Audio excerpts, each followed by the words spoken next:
Bom, pessoal, recapitulando a nossa aula passada, nós estudamos a União Ibérica, tá? Que foi aquela união entre o Reino de Portugal e o Reino da Espanha. Para nós brasileiros, o importante e o que vocês devem gravar em relação à União Ibérica vai ser justamente o impacto que ela vai ter no território brasileiro, tá? Antes de nós entrarmos na apostila propriamente dita, eu gostaria de mostrar um mapa aqui do Tratado de Tordesilhas, que nós citamos na aula passada. O Tratado de Tordesilhas era um tratado que dividia o mundo em duas partes, tá? Esse tratado ele vai ser homologado pela Igreja e ele vai dividir basicamente o mundo em duas partes, em dois países. Justamente os países que mais contribuíam com as causas da Igreja, Portugal e Espanha, tá? A linha do Tratado de Tordesilhas passava bem no meio do Brasil, como vocês estão vendo aqui. Então, em teoria, se a linha do Tratado de Tordesilhas valesse até hoje, o Brasil seria basicamente só essa parte litorânea, tá? Aqui teria um pedacinho do estado de São Paulo, mas seria mais ou menos do Rio de Janeiro para cima. Essa parte só do litoral. A grande parte do interior do Brasil pertenceria aos espanhóis, tá? Quando houve a União Ibérica, o Tratado de Tordesilhas passou a ser, entre aspas, ignorado. Então as pessoas que viviam nessas regiões, principalmente aqui em São Vicente e no Nordeste, elas passaram a se espalhar pelo interior do Brasil. Então vamos lá. As pessoas que estavam aqui em São Vicente e aqui no Nordeste passaram a se espalhar pelo interior do Brasil. Por isso que na aula passada nós falamos da expansão territorial ou a interiorização do Brasil. Isso é, o Brasil rumo ao interior, rumo ao Mato Grosso, rumo ao Amazonas, ao Pará e assim por diante. Mas nem tudo são flores, tá? A União Ibérica, ela não só vai proporcionar um aumento de território, de domínio para a colônia brasileira, ela também vai trazer os inimigos da Espanha, que antes eram só da Espanha, contra os domínios de Portugal também. E aí vai ocorrer o tema da nossa aula, que é a invasão holandesa do Nordeste, tá?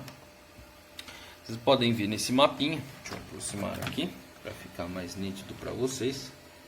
Acho que dá para ver aí legal, tá? Que os holandeses eles vão lançar uma série de invasões pelo mar da região Nordeste brasileira. Eles vão tomar aí, principalmente o estado de Pernambuco, Alagoas, Rio Grande do Norte e assim por diante, tá? Por que isso é importante, gente? Porque os holandeses eles não só vão atacar o Nordeste, eles vão dominar o Nordeste. Vai haver um período aí longo de tempo em que o Nordeste vai estar sob domínio direto do Estado holandês. E a Holanda vai fazer isso porque ela era inimiga da Espanha, tá?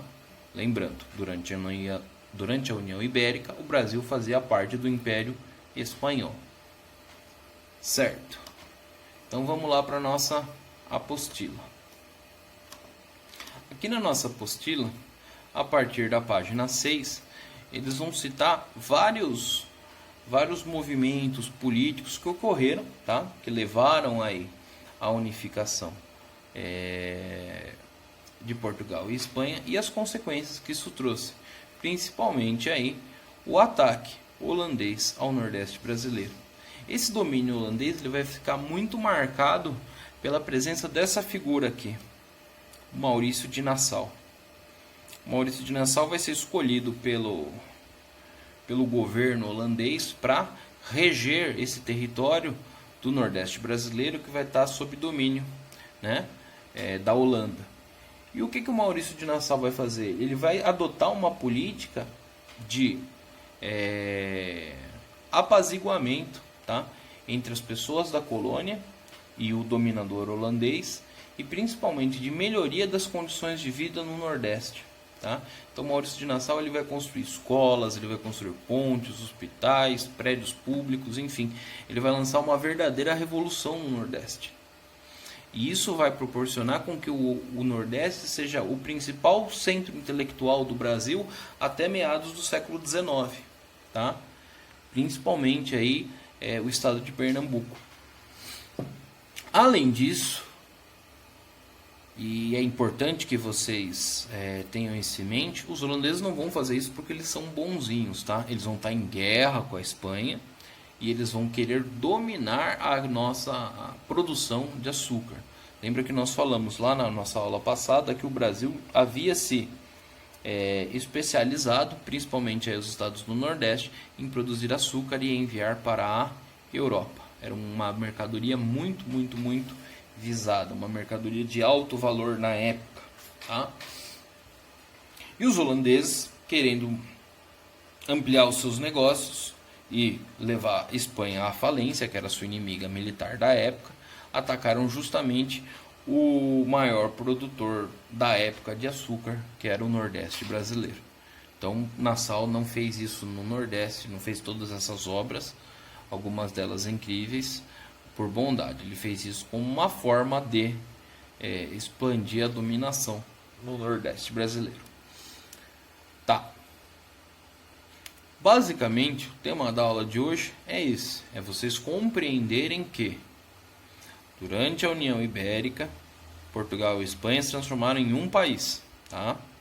Um país só. O Brasil, que era uma colônia de Portugal, passou ao domínio espanhol. A Espanha estava em guerra com a Holanda. E a Holanda, se aproveitando da situação, querendo dominar o mercado de açúcar brasileiro, né, que até então estava sob domínio português, mas agora era da Espanha, eles atacaram o Nordeste brasileiro e estabeleceram uma espécie de colônia holandesa no Nordeste. Tá? Essa figura, Maurício de Nassau, vai se destacar como a principal personalidade do período. O Maurício vai aí ser o governador holandês do Brasil. Entre as obras do Maurício de Nassau, eu vou mostrar aqui algumas, tá? Essas igrejas, tá?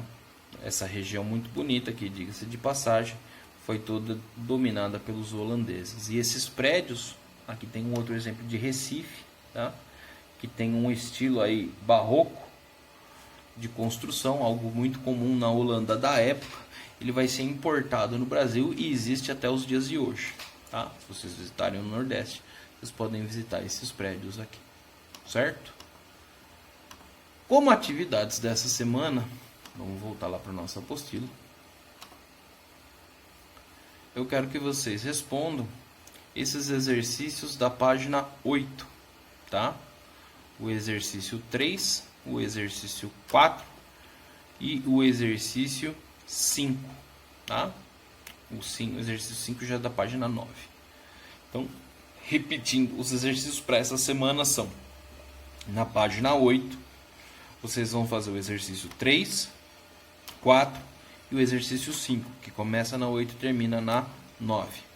Para a aula que vem, eu já peço que vocês, na medida do possível, leiam esse último textinho aqui que fala dos resultados da União Ibérica, porque ele vai preparar para o nosso próximo assunto e vai encerrar esse, tá bem? Então, atividades para casa, exercícios, página 8 e 9, e ler esse textinho aqui que começa na página 10 e acaba na página 11, tá bom? Uma boa semana para vocês.